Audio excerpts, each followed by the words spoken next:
Le Conseil des Béninois de France s'est rendu le 8 janvier à l'école primaire publique orphelinat Arbre de Vie des enfants à Koulékamé pour suivre de près le projet de construction d'une cantine scolaire en faveur des enfants de cet établissement. À leur arrivée, les membres du CBF ont été chaleureusement accueillis par les enfants et les responsables de l'orphelinat qui ont exprimé leur gratitude et leur impatience de voir leur futur espace de restauration prendre forme. Nous ne saurions comment vous remercier pour ce projet qui améliorera notre condition de vie. Nous sommes contents pour l'accompagnement du CBF et Association Nobam pour la réalisation de ce beau projet en notre faveur. Nous remercions les membres du comité de l'orphelinat, les enseignants pour ce qu'ils font pour nous. Nous vous exprimons notre gratitude et la joie qui anime nos cœurs. Chers partenaires, les mots nous manquent pour vous remercier.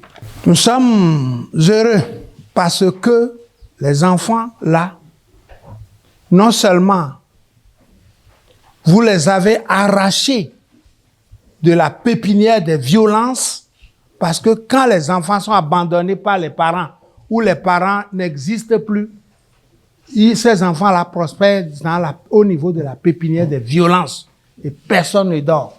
Non seulement vous les avez retirés, mais vous avez fait en sorte qu'on les a gagnés. Parce qu'on dit tout enfant qu'on forme est un enfant que l'on a gagné. Dieu, nos ancêtres, nos parents vous seront reconnaissants.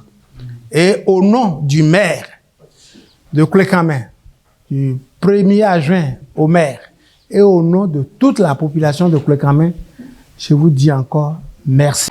Malgré ces progrès réalisés, il reste encore à faire. Les enfants ont saisi l'occasion pour partager leurs besoins et leurs attentes.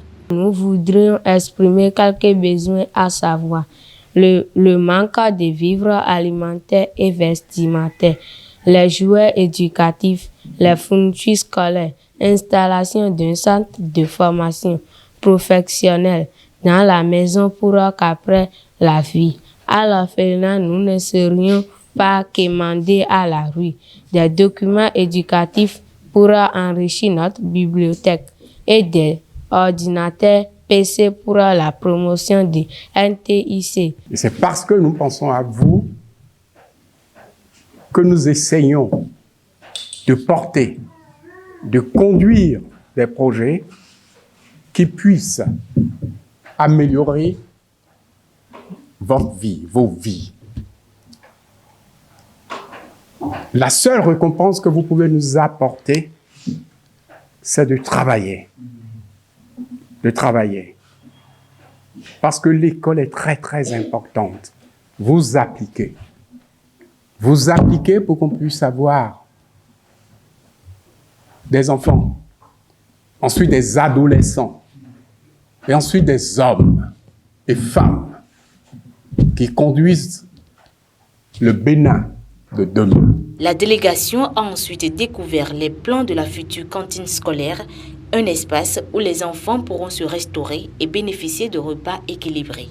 L'édifice a bâti un bâtiment mixte, avec une partie qui est en dalle et l'autre en toiture légère. Pour un montant global de 18 873 998 000 francs CFA TTC, soit 28 782 €. Le bâtiment sera construit sur une superficie totale de 104,10 m², décomposée comme suit. 2 réfectoires de forme rectangulaire et d'une superficie de 27 m² chacun, d'une cuisine dallée de 34,75 m², de 2 couloirs de 15,35 m². Ce projet, porté par l'association Notre Objectif Bénin Afrique Monde, Nobam, membre du CBF, a pris un tournant symbolique lorsque la délégation a eu l'opportunité de participer à la cérémonie de la pose de la première pierre, un geste qui marque le début des travaux. C'est grâce à des partenaires techniques, à des collaborateurs, à des aînés de la France qui ont foi et qui partagent les mêmes valeurs et qui partagent les mêmes convictions d'appuyer le domaine du social et surtout les centres vulnérables, que nous en sommes ici aujourd'hui.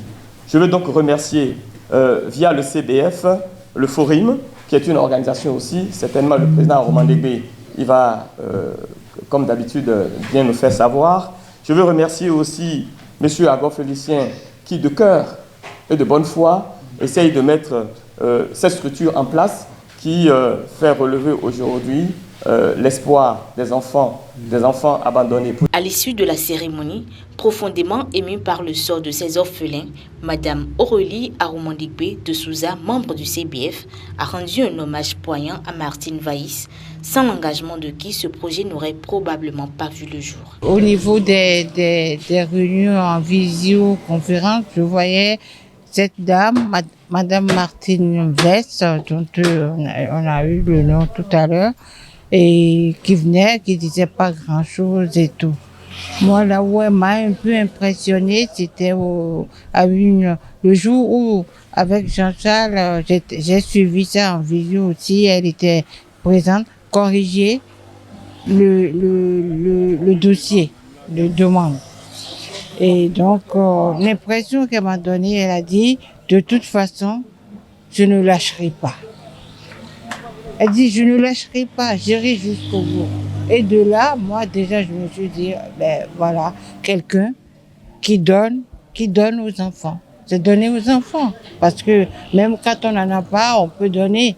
Et elle donne pas nos bâmes, ce qu'elle a à donner. Et tout, ça veut tout dire.